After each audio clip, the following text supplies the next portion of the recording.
मामा की कुर्सी हथियाने का बनाया था प्लान, मंत्री के मंसूबों को जनता ने कर दिया नाकाम।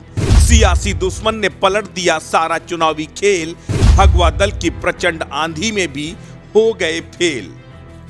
बीजेपी के बड़बोले नेता और शिवराज सरकार में गृह मंत्री की जिम्मेदारी संभालने वाले नरोत्तम मिश्रा को चुनाव में करारी हार का सामना करना पड़ा है। नरोत्तम का यह हाल तब है जब राज्य में बीजेपी ने 163 सीटों पर बम्पर जीत हासिल कर इतिहास रच दिया।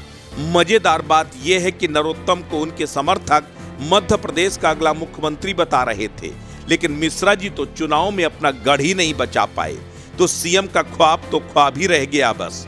दतिया विधानसभा से चुनाव मैदान में उतरे नरोत्तम मिश्रा को कांग्रेस उम्मीदवार भारती राजेंद्र ने हार का मुंह दिखाया।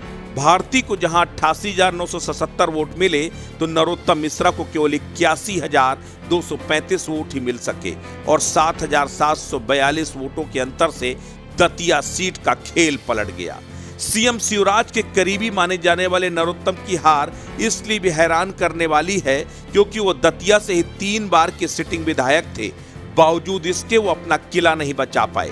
राजेंद्र भारती से राजनीतिक दुश्मनी के बीच नरोत्तम मिश्रा को अपनी ये हार और भी ज्यादा चुभ रही होगी, क्योंकि पिछली बार भारती के खिलाफ नरोत्तम ने जीत हासिल की थी, लेकिन इस बार पूरा गेम पलट गया।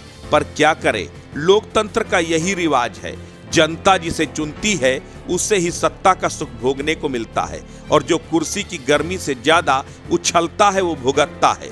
नरोत्तम मिश्रा भी उन्हीं नेताओं में शुमार हैं जिनकी जुबान तल्ख और शब्द विवादित रहते हैं। शायद यही वजह है कि इस बार जनता ने उन्हें सबक सिखा दिया है। हालांकि सिर्फ नरोत्तम मिश्रा ही नहीं, ऐसे तमाम चेहरे और भी हैं जो मध्य प्रदेश के चुनाव में हार गए। इसमें अप्रत्याशित तौर पर एक केंद्रीय मंत्री का नाम भी शामिल है और वो है फग्गन सिंह कुलस्ते।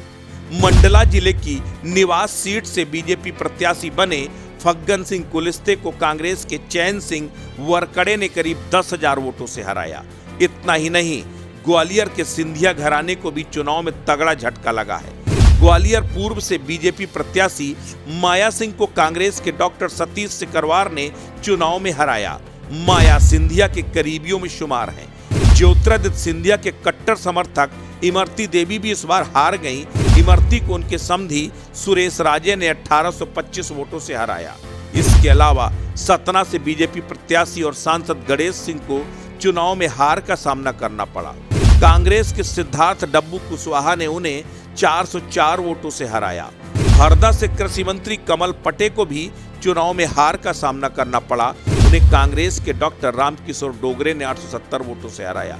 कुल मिलाकर ये इस बार का विधानसभा चुनाव काफी हैरान करने वाला था।